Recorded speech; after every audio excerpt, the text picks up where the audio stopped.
Algunos de los temas que vamos a tocar ahora están relacionados a un trabajo mántrico que el grupo desenvolvió esta mañana en Sierra del Cielo.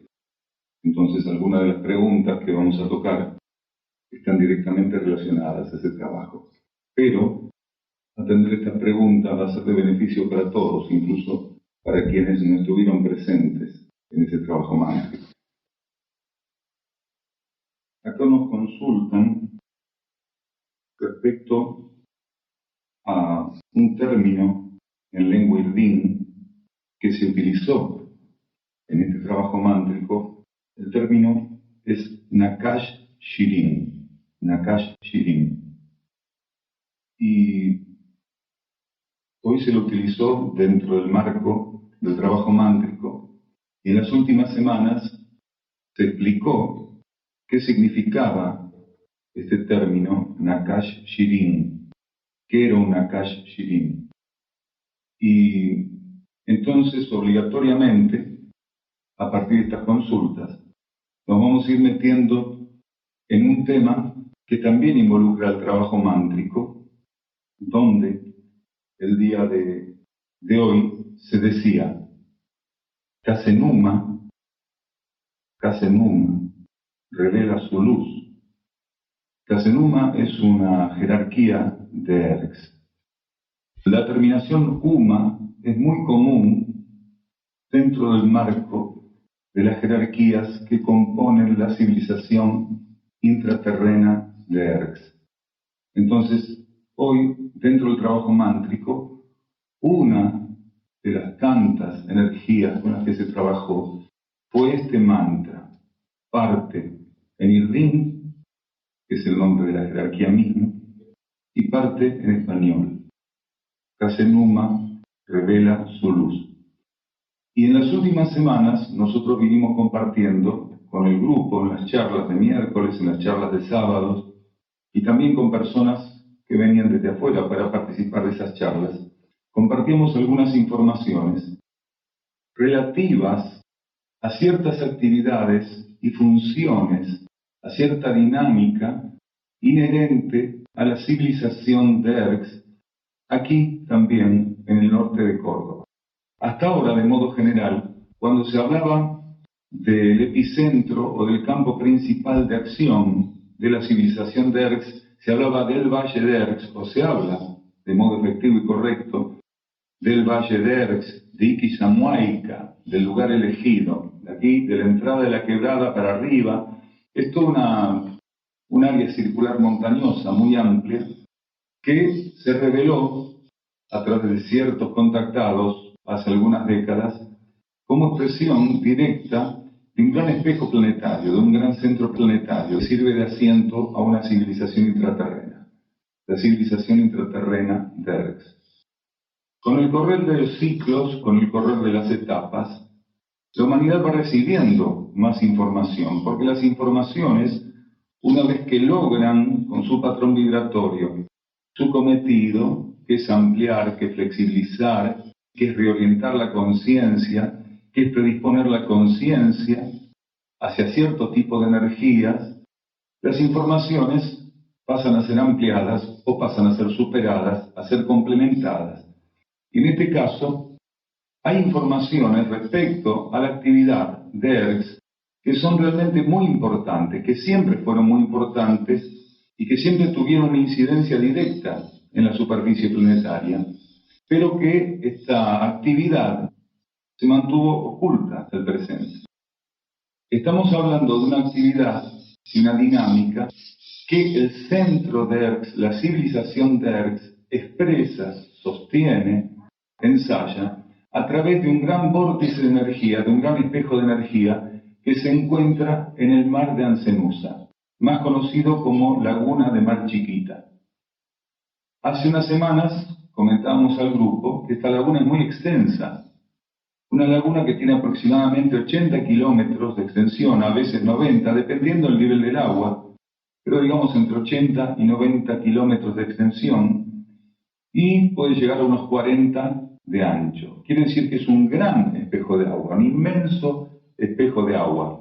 No es una laguna como otras, donde uno se llega hasta su orilla y posiblemente vea la orilla contraria, aunque no sea lejos. Aquí es un mar interno de lo cual estamos hablando, un mar interior.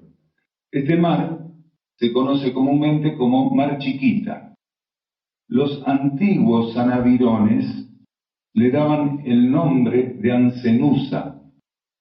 Entonces es el mar de Ancenusa. Ancenusa era el término sanavirón que se utilizaba para señalar una conciencia, una energía, una diosa que formaba parte del panteón, formaba parte de las creencias, formaba parte del ejercicio de la conciencia de estos sanavirones, de estos aborígenes sanavirones, en la búsqueda o en búsqueda de la realidad interna. Ellos interpretaban esa energía como su estado de conciencia se lo permitía. Entonces llamaban Ancenusa a esta realidad, a esa energía. Ellos llamaban la diosa Ancenusa.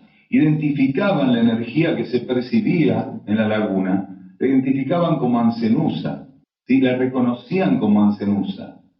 Y su entendimiento en términos concretos y materiales se limitaba a eso. También algunas etnias que los sanavirones, cuando fueron bajando desde el norte, forzaron a correrse. Algunas etnias, como los comechingones, también reconocían que existía una energía muy potente en Ancenusa. Este territorio, que primero fue de los comechingones o de influencia comechingona, luego fue directamente posesión de los sanavirones. Ahora, este término Ancenusa es la adaptación en lengua sanavirona del nombre de una jerarquía de Erx, que es Casenuma. Esta jerarquía de Erx era aquella percepción que los sanavirones tenían de la energía de la laguna, que ellos objetivizaban en la laguna, no podían penetrar conscientemente de un modo más objetivo esa realidad. Entonces, Casenuma es aquella Ancenusa, pero no se limita a eso las informaciones que en este momento están a disposición. Casenuma es una jerarquía de Erx que en estos tiempos empieza a revelarse conscientemente a la humanidad, al mismo tiempo que su revelación opera ceremonialmente, protocolarmente, para que se revelen también aspectos ocultos que la civilización de Erx asume y sostiene en ese gran espejo de agua que es el mar de Ancenusa. Debajo, en los niveles intraterrenos de Ancenusa, hay una gran actividad. La civilización de Erx asume desde hace miles de años, en beneficio del planeta y también con relación sistémica y extrasistémica, una gran actividad. En estos momentos, esa gran actividad se está reforzando, está creciendo, se está manifestando, se está adaptando a las necesidades de la transición planetaria. Y Casenuma es una de las jerarquías que tiene mayor injerencia, que tiene a su cargo áreas puntuales de esa dinámica, tareas puntuales de esta dinámica que se da en lo que se conoce como mar de Ancenusa o laguna de Mar Chiquita. Existen otras jerarquías de Erx que también trabajan directamente en ese espejo interno que está en la laguna de Ancenusa. También Urauma, Mianuma, Kaikuma y distintas jerarquías de Erx, algunas no reveladas, también apoyan, participan de esa tarea. Pero Casenuma sería una de las, podríamos llamar, principales conciencias a cargo. Tiene a su cargo dispositivos puntuales de ese funcionamiento. Casenuma también opera a la cabeza de cierto tipo de actividades que la civilización de Erx desenvuelve con una civilización que no está revelada.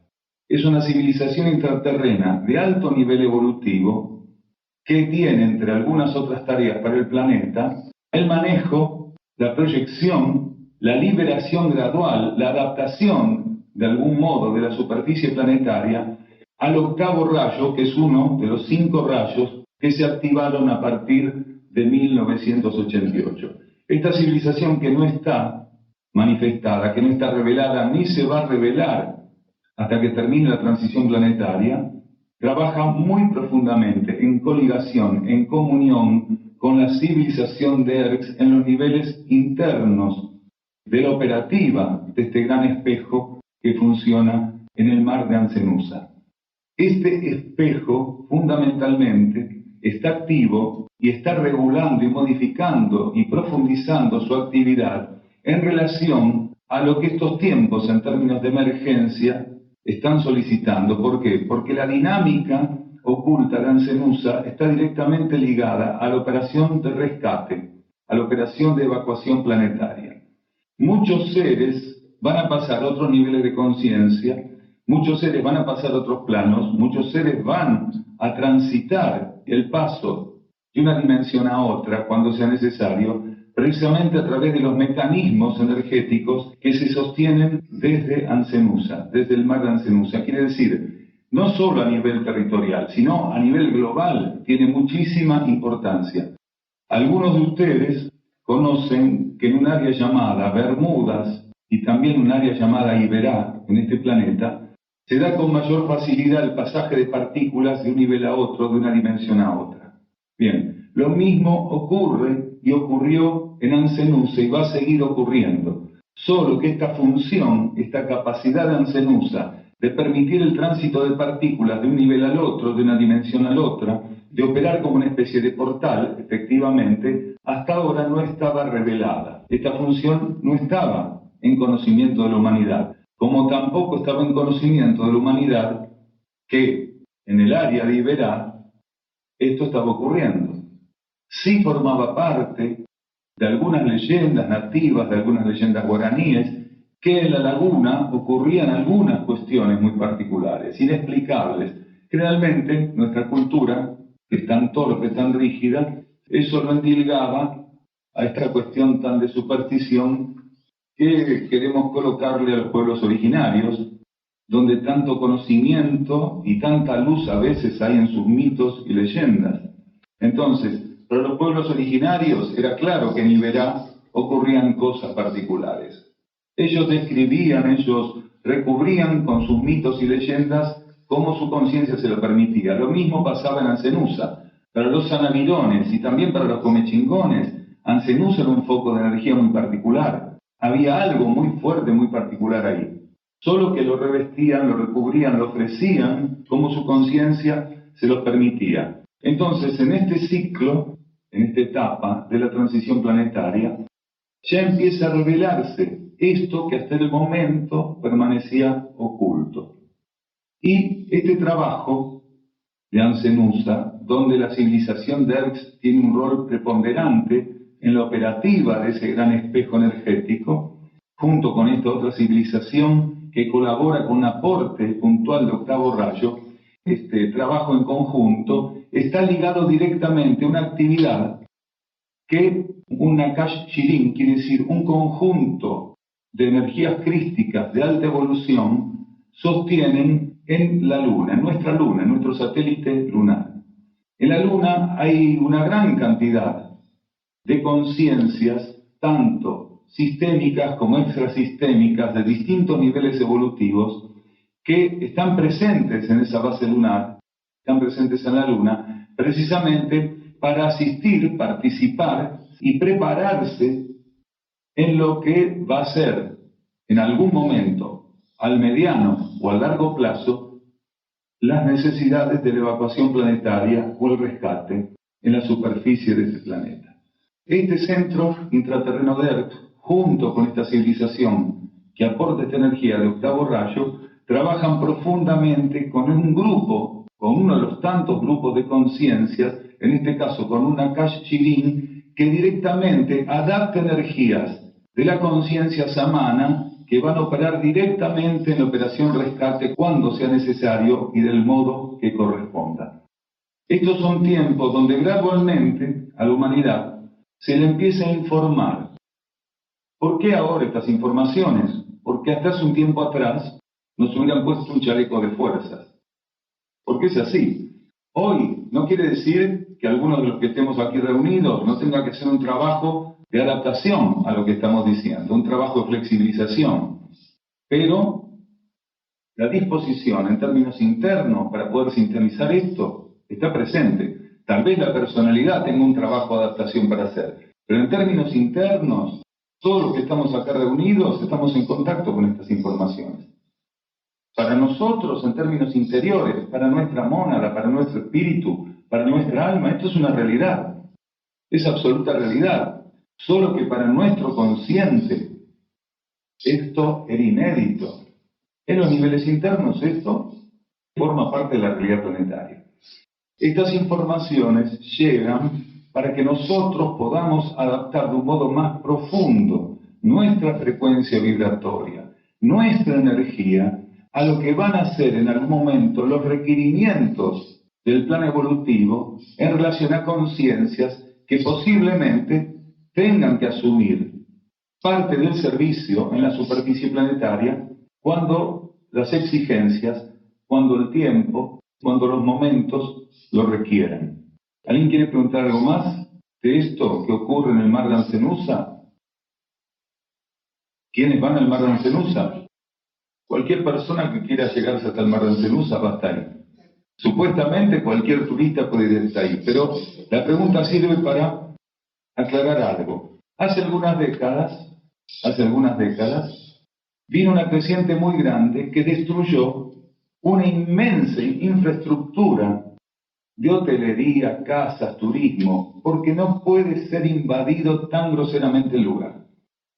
Entonces, cuando el lugar, precisamente por este atractivo energético que tiene, por ese qué sé yo, como se le diría, comenzó a generar una polarización enorme de personas y muchas de ellas no podían regular lo que ese impacto energético generaba, entonces casualmente sobrevino una creciente que generó una pérdida inmensa en bienes materiales, pero que liberó, descomprimió una situación que ya estaba siendo, desde el punto de vista sutil, subjetivo, nociva para preservar cierto grado de liberación, de dimanación de energía que en Ancenusa se tenía que dar.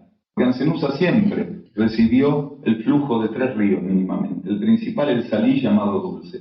Quiere decir, siempre. Y la salinidad de Ancenusa es un hecho que no se puede desactivar tan fácilmente. ¿Por qué? Porque Ancenusa está sobre un área de salinas. Ancenusa obra como polaridad, en término acuoso, de las salinas grandes que están casi pegadas a ella. Todo el lecho de Ancenusa es salitre. Entonces, por más que el río Salí Dulce ingresara, por más que el primero ingresara y otros ríos que ingresan a hacer sus aportes sigan fluyendo, la sal de Ancenusa está garantizada precisamente por las condiciones donde está implantada esa energía.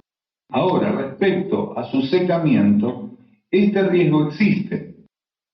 Va a generar, en caso de que se produjera, porque nadie sabe qué quiere la conciencia planetaria respecto a esto, nadie sabe, pero podría generar cierta descompensación en términos magnéticos que tendría que ser regulada o compensada desde los niveles internos, precisamente desde estas grandes inteligencias que son las que operan en los niveles internos, subjetivos e intraterrenos del mar de Ancenusa. Pero el riesgo de que se seque existe, ¿por qué? Porque en las provincias de Santiago del Estero, en las provincias de Tucumán, en las provincias que atraviesa el Salí, la desembocadura, que es el río principal para esas provincias, están diversificando esa agua, están contaminando esa agua, le están llevando para la sofización, le están llevando para...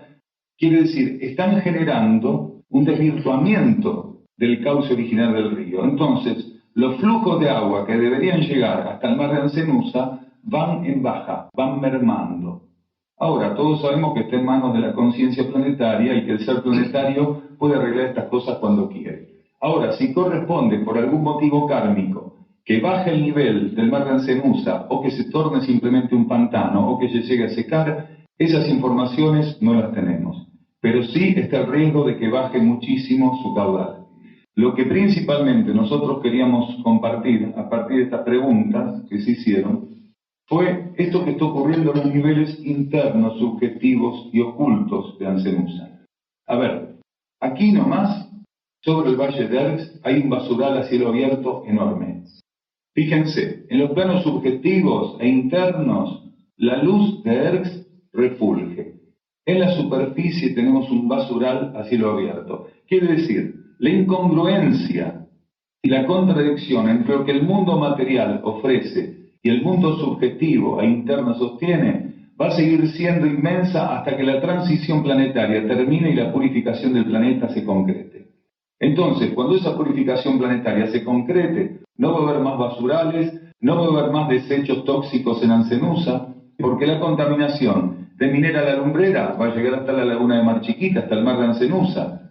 Toda la contaminación que la megaminería libera va a ir a parar al mar de Ancenusa, ya está yendo al mar de Ancenusa. Toda la contaminación que los ingenios tucumanos liberan y que van a las napas o los ríos también van a parar al mar de Ancenusa. Entonces, el plano externo va a seguir con este tipo de alteraciones. El plano externo va a seguir mostrando, va a seguir reflejando, va a seguir siendo un campo donde la humanidad va a dejar continuamente esa firma de deterioro, de vampirismo, hasta que precisamente la purificación final del planeta y una nueva etapa para la humanidad y el planeta comience. Casilda es un área de una alta actividad energética. Hace muchos años, hace décadas, que está revelada como un área de alta actividad energética. Entonces, Casilda realmente es un área donde ciertos subvórtices energéticos están muy activos y van a tornarse más activos y van a exteriorizar esa actividad a medida que las necesidades planetarias lo vayan requiriendo. Entonces no es nada raro que una laguna que está precisamente operando como un espejo electromagnético en un área de tanta actividad, de algún modo también sea asistida, sea protegida, para que la energía que está disponible o que debiera liberarse siempre encuentre las vías de liberación adecuadas y no lleguen a ser suficientemente interferidas. Esto mismo ocurre en Ancenusa, puede ocurrir en esta otra laguna. Incluso hay algo que ya los sanavirones y los comechingones conocían, que es el poder terapéutico del agua del mar de Ancenusa. Y ese poder terapéutico es genuino, y por más que existiera eutroficación, quiere decir concentración en términos de contaminación por exceso de materiales, de sedimentos en la laguna, ese poder terapéutico en términos genuinos no va a ser perdido. ¿Por qué? Porque no responde a los elementos materiales que estén en suspensión.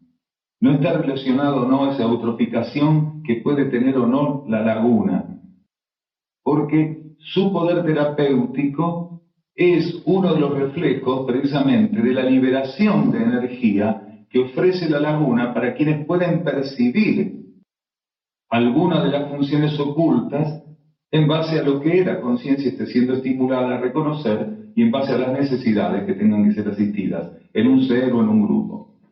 Hace pocos días nosotros comentamos con una persona del centro que vamos a comenzar desde el grupo a realizar cierto tipo de trabajos de un modo más directo con el mar de Ancenusa. Esos trabajos van a comenzar a organizarse para poder establecer un vínculo más consciente, más fluido, más ceremonial y protocolar, que responda a estas revelaciones que se están otorgando. Estas revelaciones son para todo el mundo, no es un secreto. Que esto lo estemos colocando a través de Grupo Uxin no significa que esto es un patrimonio de Grupo Uxin. Esto simplemente son informaciones que estamos poniendo a disposición para que circulen por la vida planetaria. Esto que dijimos aquí respecto al mar de Ancenusa y respecto a las jerarquías ligadas y a la actividad profunda, también, como dijimos el otro día, está siendo colocado en un libro que estamos terminando, que precisamente estamos dándole un formato diferente, porque cuando el libro estaba prácticamente terminado, por no decir terminado, llegó el estímulo de colocar esto. Entonces estamos readaptando un poco el formato del libro para que estas informaciones pasaran a formar parte de este libro y no del libro subsiguiente cuando se empiece a escribir. Esta fue la indicación. Pero esto para que todos ustedes, en la medida que sean estimulados, porque cuidado con esto, en la medida que sean estimulados, lo compartan.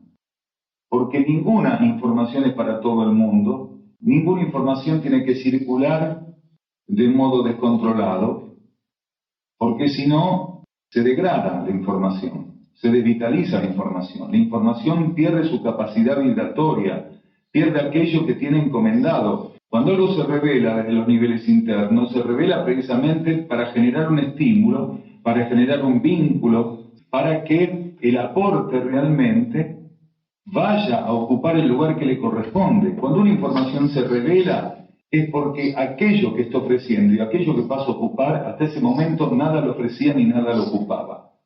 Desde hace algunas décadas, las informaciones respecto a la civilización de Erx pasaban por cierto hermetismo. Una vez que se habían hecho las revelaciones iniciales, comenzó a pasar por un cierto hermetismo el resto de la dinámica. Hay muchísima dinámica, hay una gran cantidad de información que gradualmente va a pasar a estar a disposición, va a estar a disposición de la humanidad respecto a Erx. Comienza una etapa de revelación más profunda respecto al alcance, a la dinámica, a la tarea que tiene Erx en el planeta y fuera del planeta. Y así también, cuando sea necesario, respecto a otros centros planetarios y otros centros intraterrenos, también va a comenzar a haber más información, se va a abrir más esta cuestión informativa. En todo el norte cordobés y más del norte cordobés actúa directamente la energía de Erx. Las salinas, también en los niveles internos, tiene una gran actividad intraterrena. Precisamente el tipo de actividad energética, el tipo de actividad intraterrena que se da por debajo en los niveles internos de las salinas es muy sutil y está sumamente velado, su condición, su alcance está sumamente velado. Precisamente su condición de salinas hace que prácticamente sea inaccesible y que no transiten innecesariamente personas. Entonces el área en términos energéticos se mantiene muy preservada, muy pero muy preservada. A nosotros, por distintos motivos, la energía nos llevó varias veces al área de las salinas grandes y pudimos percibir, pudimos tomar nota, comprobar esa gran actividad energética interna, subjetiva y oculta. Entonces, tanto en el área de las salinas grandes, en el norte de Córdoba y en las provincias que colindan, como en el mar de Ancenusa, más conocido como Mar Chiquita, es muy pero muy intensa. Estar inmerso en una aura energética no significa ser un ser especial, sino tener una oportunidad especial, que es diferente. Por eso, cuando los seres venimos a estas áreas del planeta, tenemos una profunda oportunidad brindada por la vida, pero no sabemos quiénes van a estar en condiciones realmente de entregarse al potencial que esa oportunidad coloca para el ser, porque el ser tiene que aprender a entregarse a eso. Un ser puede ir al área más profundamente energética del planeta, más elevada del planeta, y sin embargo desaprovechar todo y cada uno de los estímulos que eso está brindándole a él. Hay una relación interna directa entre la presencia de un ser y la energía que el área le está ofreciendo. Pero siempre está en el ser, siempre está ante ese individuo la prueba de poder concretar el vínculo más profundo, más estable, más elevado, más armónico y encontrar la coligación que hace que tenga sentido su presencia en ese lugar. Porque si la presencia de un ser en un lugar tiene que ver con un capricho, con una fijación, con no saber para dónde ir, puede estar en el mejor lugar en términos energéticos, en el lugar donde más estímulos la energía puede ofrecer a cualquier partícula y que no ocurra absolutamente nada. Acá preguntan si hay en Erx seres que puedan haber sido de la superficie del planeta hasta hace poco tiempo. Y dice, en esos casos, ¿cómo se comunican los seres de Erx con esas personas? A Erx, como a otros centros intraterrenos, continuamente están llegando mónadas, quiere decir conciencias, de la superficie terrestre, o que desencarnaron y su destino inmediato tiene que ser el centro de Erx, su destino inmediato y transitorio Porque los seres, mientras van desencarnando, son llevados a participar de distintas dinámicas en los niveles internos. Dinámicas que se ajustan estrictamente a las necesidades de esta actual etapa de la humanidad y del planeta. Entonces, continuamente, muchos seres que desencarnan van a centros como EREX, o seres que son rescatados en distintas situaciones, seres rescatables. Entonces, un ser rescatable puede ir a un centro como EREX, como puede ir a una base extraterrestre, como puede ir para distintos lugares donde la energía y su estado de conciencia lo demanden, en términos evolutivos y en términos de necesidades amplias y universales. Entonces, efectivamente, muchos seres de superficie han ido, siguen yendo e irán hacia ámbitos como EREX, porque, de algún modo, lo que tienen que hacer en términos de instrucción y en términos de participación de la vida planetaria y en términos de ajuste de sus frecuencias energéticas, lo demandan. Ahora, ¿cómo se comunican? Dice acá, en ese caso, no por la palabra, obviamente. Cuando un ser está participando dentro de un aura tan potente como es la de un centro como EREX, su contacto con la realidad está siendo ejercido o es vivido a través de su centro de conciencia. El ser vive el contacto con los elementos de ese campo de vida, establece el contacto, el vínculo con los elementos de ese campo de vida a través de su propio centro de conciencia. Quiere decir, lo que puede definirse como una telepatía superior, de conciencia a conciencia. No son imágenes, no son palabras, no son pensamientos, porque no estamos hablando de la telepatía que utiliza el patrón vibratorio de la energía mental y que por algún motivo, en términos kármicos, se les permite a algunos seres expresar, liberar y que otro lo capte y lo devuelva. Entonces no estamos hablando de telepatía en términos mentales, estamos hablando de telepatía en términos superiores, en términos internos, de conciencia interna a conciencia interna. Entonces, un ser de la superficie planetaria que fuera a parar un ámbito como EREX, cuando establece vínculos con los seres de EREX, en ese sentido, con las jerarquías de EREX que están especialmente predispuestas, especialmente sintonizadas para esos contactos con las mónadas de seres de superficie que van a parar ese centro, el ser, a medida que establece esos vínculos, esos contactos, va recibiendo estímulos de expansión. Cuando un ser de EREX, una jerarquía de EREX, envía un estímulo a una mónada de superficie que transitoriamente llega a EREX, el estímulo que envía sirve como un expansor, sirve como un ampliador. Un ser no tiene la opción de ser llevado a EREX y no aprovechar, porque no es llevado en su condición limitada de personalidad, de ego. Es llevado a una condición interior, es su conciencia interna la que recibe ese ofrecimiento. El vínculo es directo, no hay desaprovechamiento de energía, hay síntesis, hay comunión, no hay desvío, no hay interferencia. Pero no se trata de lenguaje. El lenguaje se utiliza cuando estamos acá tan limitados, tan encapsulados, tan comprometidos, tan sumergidos en las leyes materiales, que si no es por medio de la emisión de vibraciones, donde por medio también de un código de reconocimiento común podamos entender de qué se trata la cosa. Pero en los niveles internos no es necesario. Acá nos preguntan si se puede explicar qué significa el proceso de purificación y también la operación rescate. Después, otra persona dice, ¿cómo puedo colaborar mejor con mis procesos de purificación y la transmutación que me corresponda? La purificación, el modo más simple, más sencilla, es el retiro de nuestra conciencia de aquello que no sirve. Ahora, nosotros estamos directamente limitados. Aquí la personalidad está directamente limitada por la influencia del mundo material, por las leyes materiales. Pero la purificación es algo que, si bien opera sobre el universo material del ser, sobre el universo externo del ser, su connotación, su origen, su sostenimiento y su porqué es mucho más profundo, es interior. Nuestra conciencia interna, en esta etapa de la transición planetaria y en esta etapa de la humanidad, está generando todo tipo de situaciones, está ofreciendo a nosotros todo tipo de situaciones, generando, moldeando las situaciones de la vida externa para que al enfrentar esas situaciones nosotros podamos retirar mediante esas experiencias, podamos dejar atrás, pero básicamente retirar mediante esas experiencias todo aquello que ya nos sirve a nosotros en términos evolutivos.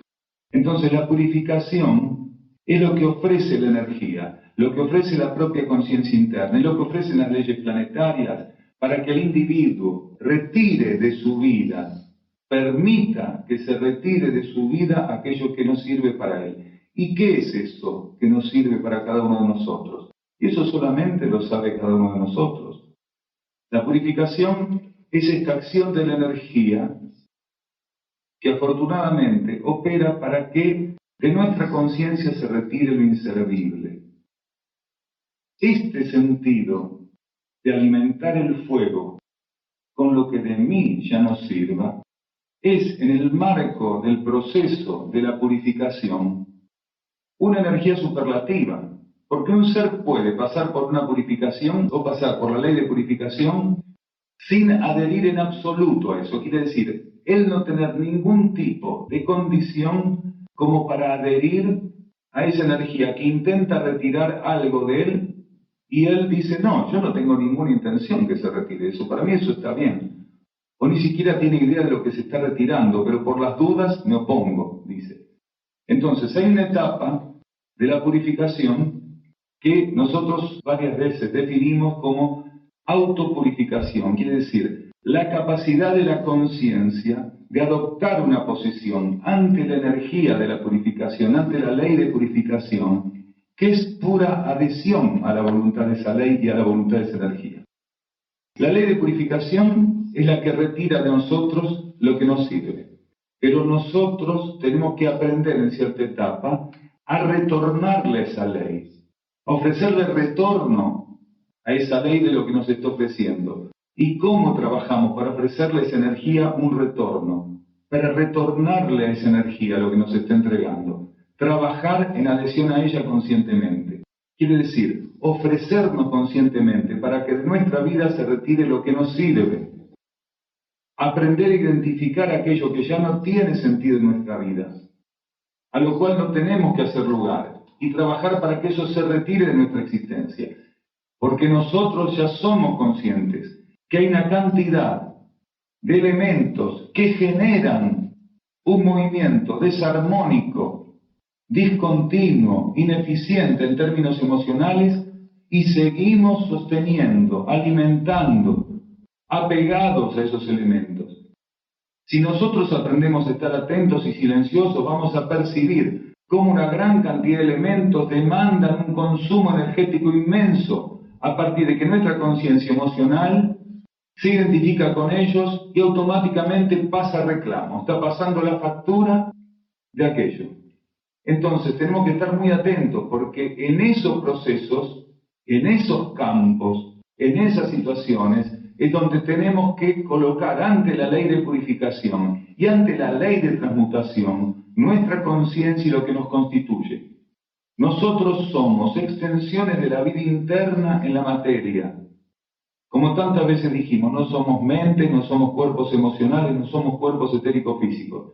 Somos extensiones de la vida interna en la materia a los cuales, a quienes se nos dio mentes, cuerpos emocionales y cuerpos físicos. Entonces tenemos que realmente, en nombre de lo superior, ser señores de la conducción de esos vehículos hacia el fuego interno y no involucrarnos con esos espejismos, no involucrarnos con esas ilusiones, colocar realmente esos cuerpos ante el fuego interno, ofrecerlos al fuego interno y que el fuego interno consuma en esos cuerpos lo que nos sirve. Cuando soy consciente de esa realidad, cuando me entrego como herramienta de colocar esta porción de planeta que me reviste ante el fuego que lo puede purificar todo, para que aquello me retorne, para que aquello siga ofrecido a mi conciencia como herramienta de un modo más elevado, más profundo, más estable y más efectivo. Entonces, hoy todos nosotros tenemos que empezar a ver el proceso purificatorio como una oportunidad de colaborar con la voluntad de la energía, que nos va a estar señalando, porque la energía nos va a estar señalando, nos va a estar estimulando, para que intuitivamente sepamos qué cosas ya no tienen sentido en nuestra vida y adherir a la voluntad de la energía para que sean retiradas. El cuerpo emocional tiene un retraso, pero nuestra mente se involucra continuamente con el cuerpo emocional, por lo cual realmente el cuerpo más retrasado es el mental. Porque si nuestro cuerpo mental tuviera la capacidad de sostenerse hacia la vida interna, hacia la luz interna, y no identificarse con los reclamos que hace el cuerpo emocional no podría reclamar tanto. ¿Por qué? Porque el cuerpo mental continuamente le estaría ofreciendo la luz interna. El cuerpo mental estaría operando realmente como un regente, estaría operando realmente como un tutor, estaría operando como un dador de luz, estaría señalándole al cuerpo emocional continuamente el camino hacia el interior y hacia lo superior.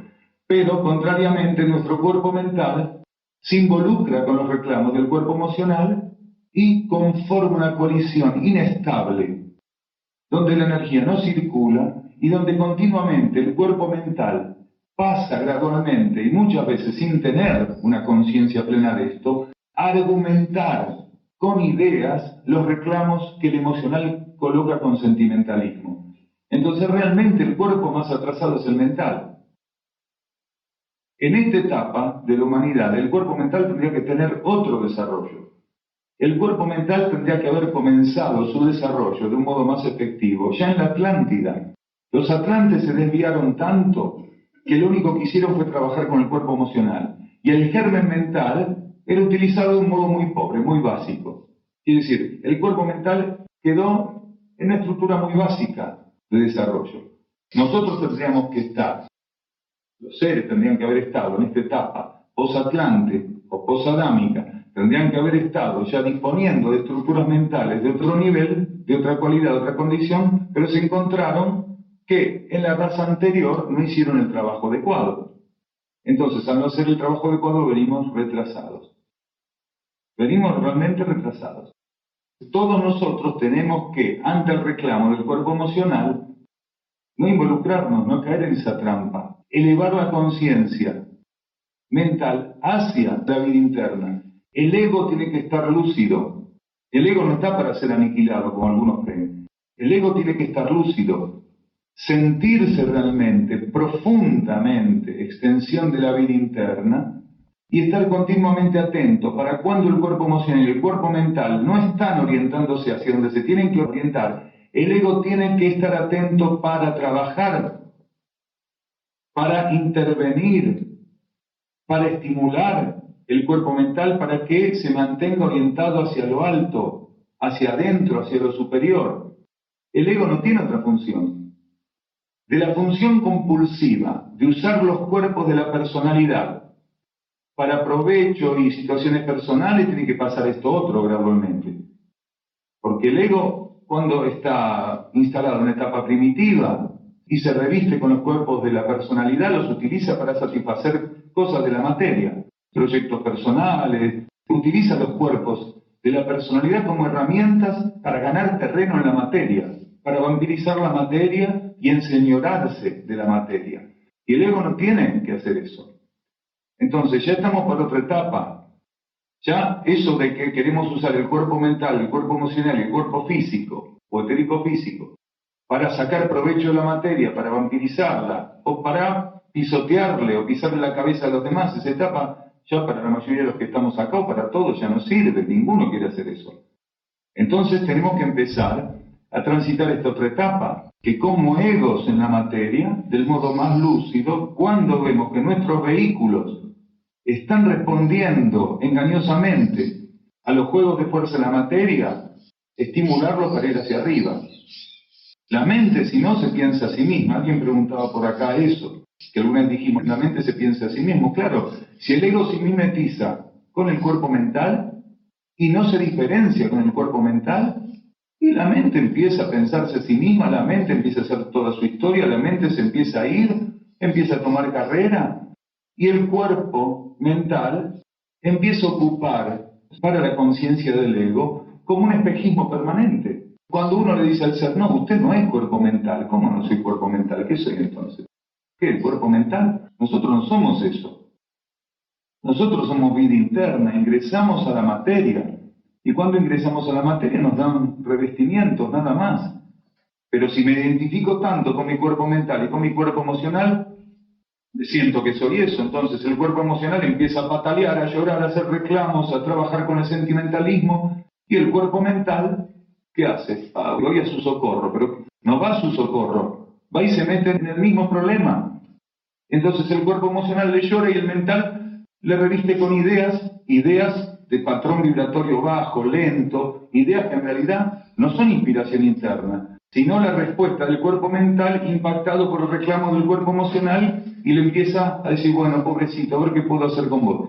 Y después ya son dos borrachos en el mostrador, en el stand, no se sabe quién empezó, ni quién va a pagar, pero están así. Claro, ya no se sabe cuál es el rol de cada uno, porque la mente piensa que siente y el cuerpo emocional cree que piensa. Claro, y después la gente dice, ¿que esto será mental o será emocional? Es que es un desajuste grave. Cuando un ser encarna y se le ofrecen herramientas bien definidas y él no sabe de qué se trata, es tanto una prueba interesante, porque es esto lo que estamos diciendo, ¿eh? Las iniciaciones nos garantizan el dominio pleno de un cierto nivel de las leyes de un plano determinado. Quiere decir, cuando un ser agota una iniciación, quiere decir que llegó al dominio pleno de ciertas energías. Mientras tanto, no quiere decir que no ensayó con esas energías. Una cosa es ir hacia una iniciación y otra cosa es que el ser no haya hecho ningún tipo de trabajo con eso. Todos nosotros venimos de encarnaciones y encarnaciones trabajando con energía emocional, con energía mental, con energía concreta, estérico-física concreta, ¿no?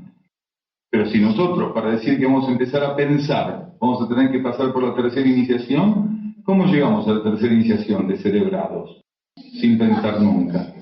Si para pasar por la segunda iniciación, donde voy a dominar las leyes astrales y emocionales, si para empezar a sentir tengo que llegar a la segunda iniciación, ¿cómo hago? Quiere decir, las iniciaciones lo que marcan es el ápice de un proceso en relación a las leyes de un plano nivel. Pero esto no quiere decir que el ser, durante todas sus encarnaciones, no se fue preparando gradualmente, contactando diversas energías del plano etérico, físico, emocional y mentales. El ser llega a las iniciaciones habiendo hecho todo un proceso muy extenso de contacto y de experiencia con las energías relativas a esas iniciaciones. Después, con el proceso iniciático, él lo que hace es consumar el aprendizaje de esas leyes, en este caso las leyes mentales. Si fueran las leyes astrales emocionales, lo que hace es consumar, quiere decir redondear, terminar el aprendizaje. Mientras tanto, todo lo que la vida va colocando es la preparatoria para lo que luego, escaladamente, a lo largo de nuestras tesis, vamos a pasar en términos de iniciaciones. El ser que por algún motivo recibe un cuerpo, cualquiera de ellos, con ciertas limitaciones porque necesita eso. Dentro de su limitación están previstos los grados, los niveles, las posibilidades de contacto interno o de acercamiento a cierto tipo de energías o de leyes. La vida no se equivoca. Cuando cualquiera de nosotros nos pone una limitación, sobre todo en términos psíquicos, nos pone una limitación, es porque nosotros necesitamos esa limitación. Ahora, si damos vuelta a la pregunta, ¿qué pasa con tantos seres que no tienen esa limitación pero parecen que están limitados todos? ¿Por qué? Millones de seres funcionan como limitados cuando no tienen limitaciones, quiere decir, cuando no se le ofreció experimentar limitaciones. ¿Por qué estamos por debajo de las posibilidades cuando deberíamos estar dentro del marco de las posibilidades? Entonces, esto tendría que ser la pregunta. Nunca debiéramos preocuparnos por aquello que no se nos ofrece como posibilidad evolutiva. Si se nos da una mente con ciertas limitaciones, bien, será ese el trabajo. Si se nos ofrece un cuerpo físico con ciertas limitaciones, bien, será ese el trabajo. Lo mismo el cuerpo emocional. Pero, directamente tocando a quienes estamos aquí, todos nosotros, casi con total seguridad podemos decir esto, estamos por debajo de nuestras posibilidades. ¿Por qué? Esta es la pregunta. ¿Por qué? Y cada uno tiene que contestarse esa pregunta. Alguna vez dijimos en estas charlas que a pesar de haber tantas preguntas, existe una sola pregunta para hacerse. Bien, cada uno que se la haga. Hay una sola pregunta para hacer. Por más que nosotros inundemos escritorios todos los sábados de preguntas, todas estas preguntas podrían sintetizarse en una. Bien, cada uno de nosotros tiene que encontrar cuál es esa única pregunta que tiene que hacerse. Y resolverla, quiere decir, encaminarse hacia la solución. Si nosotros no somos capaces de estar realmente entregados para hacernos esa pregunta, realmente disponibles para escuchar la respuesta cuando nos hagamos esa pregunta, entonces, uno, si está en sintonía interna, recibe lo que necesita. Esta humanidad necesitó continuamente, históricamente, de intermediarios, porque no tuvo la capacidad de alinearse con la esencia que estaba presente en ella. La humanidad tiene internamente fuente y esencia disponible. La humanidad en su conjunto y la humanidad individualmente, quiere decir en cada uno de los elementos que la constituyen.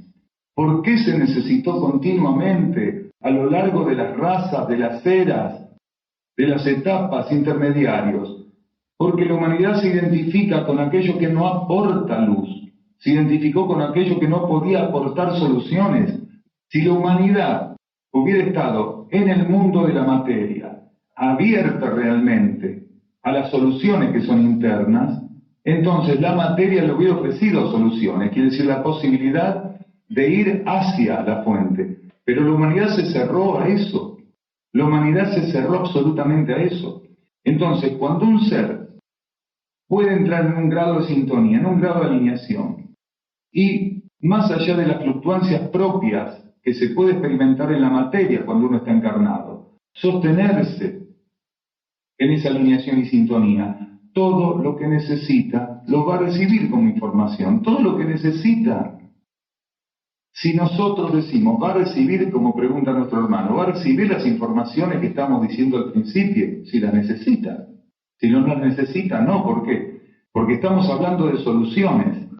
Y cuando un ser recibe lo que no necesita, se está metiendo en problemas. No está dando con la solución. Un ser recibe una información cuando la necesita, ahí tiene la solución a su alcance. Porque si algo le está siendo ofrecido, es porque él tiene que liberar esa energía a favor de ese universo que constituye. Él tiene algo que hacer con esa energía. Si no, no recibe esa energía. No es cuestión de ver quién sabe más, quién recibió más, quién se contacta más internamente, quién tiene más alineación. Esto es cuestión de definir íntimamente, humildemente, la relación con nuestra esencia interna y que momento a momento seamos capaces de resolver la vida así. Porque ese potencial, esa posibilidad, no es para elegidos, es para todos. Los pocos que lo pueden hacer no tienen que ser señalados como elegidos. En todo caso, aquellos que no lo hacen teniendo potencial tienen que señalarse a sí mismos como excluidos, pero excluidos por sí mismos, excluidos por su propia actitud. Acá preguntan qué es la operación de rescate también. Las partículas en este planeta, incluso las partículas que respondieron a la propuesta evolutiva que se les hizo, por una restricción muy grande que la humanidad en su conjunto generó, no tienen la capacidad de salir por sí mismas de ciertos condicionamientos cuando esos condicionamientos están presentes. ¿Qué queremos decir? La situación planetaria es una situación muy inestable. Las fuerzas materiales, como decíamos, circulan libremente y embaten todo. Cualquier estructura evolutiva es siempre un campo donde los embates están ahí, donde están llegando los embates. El planeta en general es una masa inestable en su condición externa, tridimensional, una masa inestable de corte psicofísico. Cualquier ser que colocado en una situación de esa naturaleza, hubiera respondido durante ciclos a la propuesta evolutiva y estuviera en una transición como la que hoy transitamos, por sí mismo no podría salir de esa situación, porque las condiciones magnéticas y las condiciones psicofísicas son tan inestables que no le permiten expulsarse, que no le permiten retirarse de una situación que ya no lo favorece evolutivamente y que ya por sí mismo tiene trascendida en términos de experiencia evolutiva.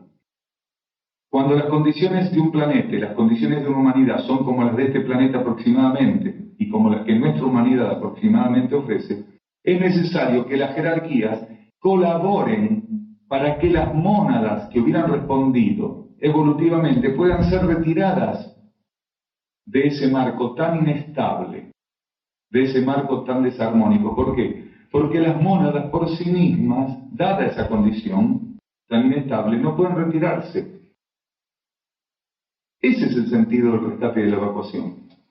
En un planeta donde los procesos de armonía se hubieran implantado adecuadamente en relación a la propuesta evolutiva del ciclo de etapa en curso, y los procesos de equilibrio se hubieran instalado adecuadamente, cuando un ciclo, una etapa termina y para una mónada esas condiciones ya no son las adecuadas, se retiran en tandas por sí mismas las mónadas. La jerarquía lo que hace es asistir, enmarcar ese retiro ceremonialmente, como una custodia de las leyes que operan en ese retiro.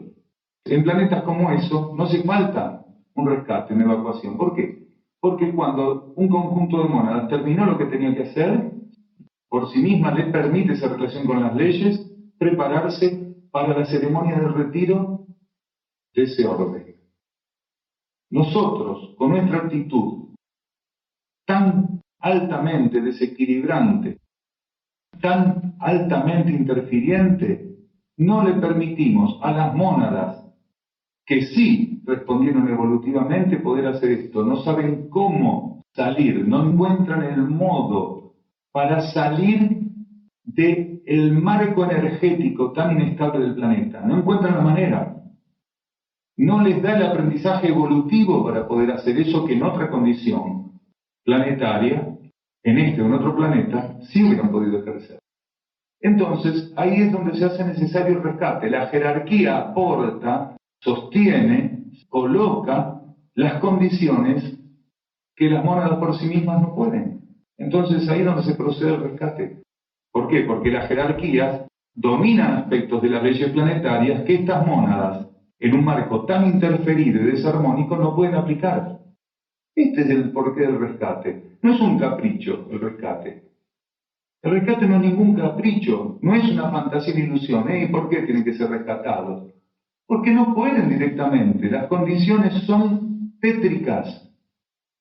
A ver, para que se entienda, cuando llegan los bomberos a ciertos lugares, es como preguntarme por qué la gente no salió sola de la casa y se está quemando adentro. Porque las condiciones de incendio llegaron a un punto que no lo permiten. Acá ocurre más o menos igual, que el ejemplo pueda servir simbólicamente. Cuando el incendio tiene ciertas condiciones, la gente no llama a los bomberos y puede salir sola, aunque se queme toda la casa, pero puede salir sola. Pero cuando las cosas están excedidas, cuando los límites exceden, entonces ahí tienen que venir los bomberos. En algunos casos los bomberos pueden rescatar a ciertos seres y otros se queman. Aquí pasa igual. La jerarquía puede solamente colaborar, asistir con la operación de rescate y de evacuación a aquellos seres que respondieron evolutivamente, a las mónadas que sí respondieron a la propuesta evolutiva. Y aquellas otras no pueden. ¿Por qué? Porque hay una incompatibilidad vibratoria entre la energía del rescate y la respuesta evolutiva de esas mónadas que quedaron por debajo vibratoriamente. Entonces se consuma la quema de la casa ahí, y entonces la esencia sí queda disponible, la esencia de quienes no respondieron queda disponible para ser reencauzada, reencaminada en términos cósmicos. ¿Entiende? Entonces el rescate es una operación simple de asistencia de la jerarquía para con conciencias que por sí mismas, a pesar de su respuesta evolutiva, perdieron porque lo perdieron en relación al comportamiento de la humanidad y lo que la humanidad impuso al planeta, perdieron la posibilidad de ordenar a sí mismo, de participar por un ordenamiento propio de una ceremonia de salida de la vida planetaria. Claro que hubo rescate en Lemuria y en Atlántida, solo que fueron rescates reducidos a los territorios de la Lemuria y los territorios de la Atlántida. Como hubo tantos rescates también reducidos a ciertos territorios, siempre en los terremotos, en Ciudad de México, en Chile, en Armenia, hay momentos donde algún tipo de actividad purificatoria hace que el rescate se centre más en ciertos contextos regionales. El bastión Lemuria, el bastión Atlante, en todo el égido de esas civilizaciones se promovió la purificación y el rescate. En el resto del planeta no fue necesario, porque estaba centrada esa interferencia precisamente a nivel regional, donde los Lemurios y Atlantes principalmente trabajaban en la vida planetaria. Esta es la primera vez que el rescate y la purificación van a ser globales, intensivos y totales. ¿Qué quiere decir totales? Antes, cuando fueron los procesos purificatorios de la Lemuria y de la Atlántida, luego de los rescates y la reimplantación de esas conciencias en el planeta, la humanidad seguía bajo la ley de karma. Quiere decir que las condiciones materiales, si bien cambiaban porque el patrón vibratorio Lemur no era el mismo que el Atlante ni el Atlante que el actual. Actualmente no. El planeta todo y la humanidad que se reinstale van a estar bajo ley evolutiva superior o ley de ciclos. Quiere decir que las condiciones generales del planeta tienen que absolutamente renovarse. Absolutamente. Ningún área del planeta va a quedar bajo ley de karma. Lo último que quedaba bajo ley de karma en este planeta era la superficie. La contraparte tridimensional de la superficie planetaria. Era lo único que quedaba. Los niveles sutiles e internos del planeta están todos bajo ley de equilibrio y bajo ley evolutiva superior. Lo mismo las civilizaciones que mantienen relaciones bajo esas leyes. También hay seres en el centro del planeta que están bajo ley de karma y que también van a ser retirados, también va a haber un proceso purificatorio, porque todo el planeta va a quedar bajo ley evolutiva superior. Entonces, esta es la primera vez que precisamente porque todo el planeta va a salir de ley de karma, es que tiene que ser absolutamente global, universal. Un ser puede ser rescatado al momento que desencarna, antes de desencarnar, después de que desencarnó. Estar encarnado, estar desencarnado, para el protocolo, para la ceremonia de rescate no es ningún problema. Ahora, ¿por qué un ser es retirado antes o después? Tiene que ver con aspectos de su evolución o su aprendizaje, o necesidades de las jerarquías encargadas del rescate.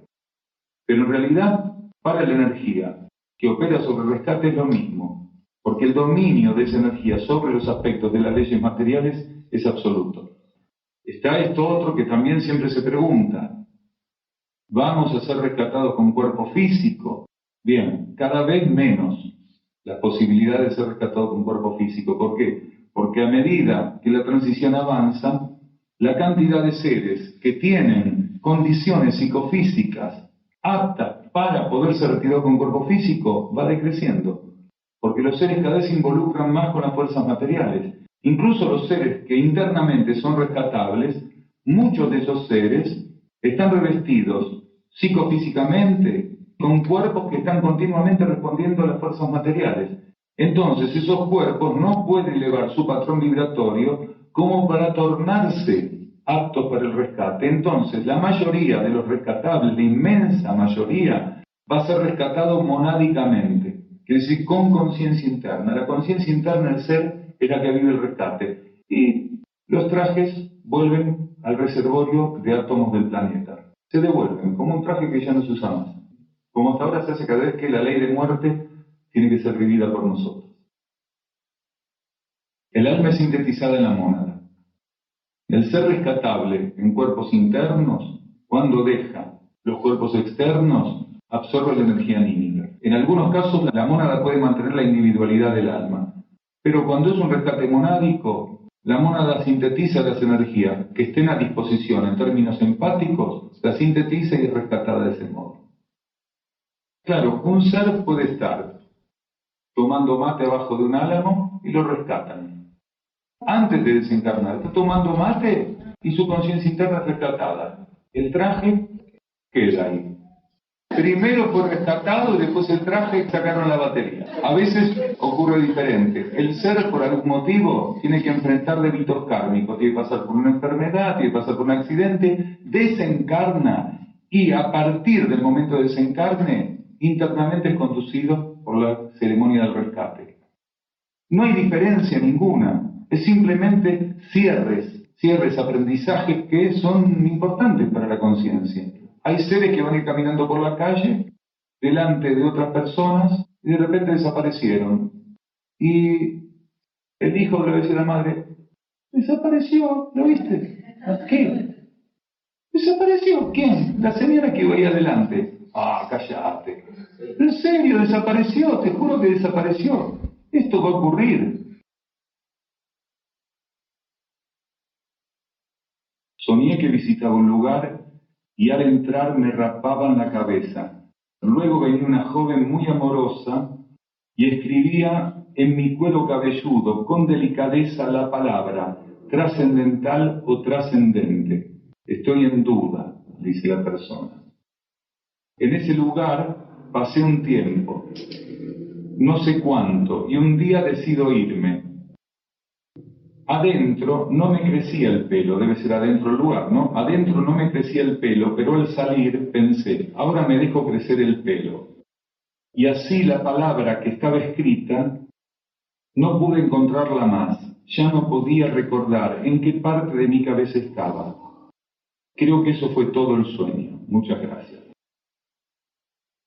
Nosotros creemos que este sueño es muy interesante porque la persona que vive esta situación, vive una situación que para nosotros es algo que se nos estimula a aprender a asumir, aprender a vivir, aprender a transitar de continuo, que es estar atentos para no seguir incrementando nuestra vida lo superfluo, lo superficial, lo innecesario. Hoy hablamos de la purificación, ¿no? Esta persona soñó que estaba en un ámbito, que entraba en un ámbito y le rapaban la cabeza y le escribían la palabra trascendente o trascendental. Y esa rapada de cabeza significa que cuando esta persona entra a ese ámbito, recibió estímulos a los cuales respondió en suficiente grado como para que una cantidad de elementos que en su vida eran superficiales e innecesarios no tuvieran influencia sobre ella. Trascendente o trascendental, aquello que me permite dejar de ser lo que soy. Esta otra persona, esta joven, que le coloca esta inscripción en la cabeza, es precisamente la energía que le estaba ofreciendo este ser, precisamente de lo más alto, lo más elevado, a través posiblemente de algún grado de desenvolvimiento del consciente derecho, herramientas de trascendencia, herramientas para dejar de ser lo que era, para trascenderse, para ampliarse, para elevarse. Y la persona en algún momento decide irse de ese lugar, quiere decir, sale de la sintonía necesaria para sostenerse en esa actitud. Ella dice, en ese lugar no me crecía el pelo. Cuando nosotros nos rapamos nos empieza a crecer el pelo. Antes o después nos va a empezar a crecer el pelo. En el momento en que nos estamos rapando el lado derecho y terminamos con el izquierdo, nos está creciendo el izquierdo aunque no lo notemos. Siempre está creciendo el pelo. Pero en ese lugar no le crecía el pelo. Quiere decir, mientras ese ser tuvo la capacidad de estar atento, aquello que estaba siendo ofrecido, aquello que lo estaba tocando, aquello que era trascendente, aquello que era trascendental, estaba presente, estaba vigente y lo superfluo no lo oscurecía, no lo tapaba. Cuando el ser se retiró de esa actitud, el pelo empezó a crecer, quiere decir, aquellos elementos de superficialidad, aquello que no servía, nuevamente tuvo una cierta injerencia sobre él y lo trascendente no pudo ser conectado, lo trascendente no volvió a ser conectado. Esto es algo sobre lo cual nosotros tenemos que estar muy atentos, porque continuamente las situaciones nos van a ofrecer estar rapados. Y la energía nos va a querer tocar profundamente para instalar en nosotros lo trascendente. Y que nos crezca o no el pelo va a depender de nosotros. Quiere decir que aquella capacidad de erradicar lo superfluo, de vivir bajo una síntesis y ser simples, pero genuinamente simples, no lastimosamente simples de modo ficticio, sino genuinas, profundamente simples, potentemente simples, porque la simplicidad es pura potencia. Eso forma parte de nuestra responsabilidad. Muchas gracias.